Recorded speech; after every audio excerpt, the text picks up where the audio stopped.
Al jaren beziekt de stichting Monumenten Boasterhem geld te krijgen voor onderhoud en restauratie van de kerkentworen in Akrum en Oudeboom. 500.000 euro in totaal, want benamelijk de conditie van de boonste toer is striemen. Met name de balustrades van de toer, al het houtwerk, dat is tegen al aanrotten.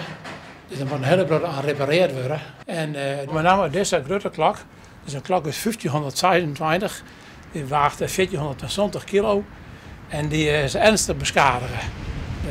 Waarschijnlijk de ophanging net goed was in de ren van de tijd.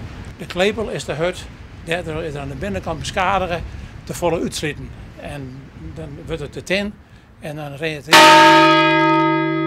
Hij dacht het nog wel! Hij dacht het nog.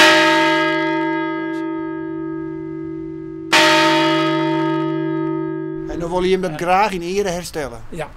Landelijke subsidie voor de restauratie waar verskate keren aanwiest. En de provincie Friesland wil alleen nog geld aan als de gemeente financieel echt schikte. Maar Boasterhem ziet in de rede cijfers en als artikel 12 gemeente hoe de curatelen van het Rijk. Terug de extra financiële injectie kan ook dochs met de restauratie uiteenzet worden. De gemeente heeft het nalitten, het wil alle jaren zijn dat moet onderhoud gepleegd worden, maar de jaren van Boasterhem heeft het gewoon versloeren litten. En het net de taak oppakt die gebeuren moest. Want dat is het goede nieuws. Ja. Je krijgt no geld. Ja, we krijgen nou geld. Het geld is net volledig, we moeten nog zelf bijspiekeren. Maar we zullen nou wel komen om deze toer in ieder geval te pakken. En dan kunnen we een andere toer, akkeren, wat ik gebeuren moeten, kunnen we even nog meer hier uitsmarren.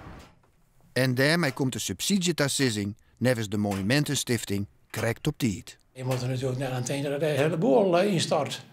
Want dat is een ramp voor Oudeboom werden. Het hele onzin van Oudeboom is voort.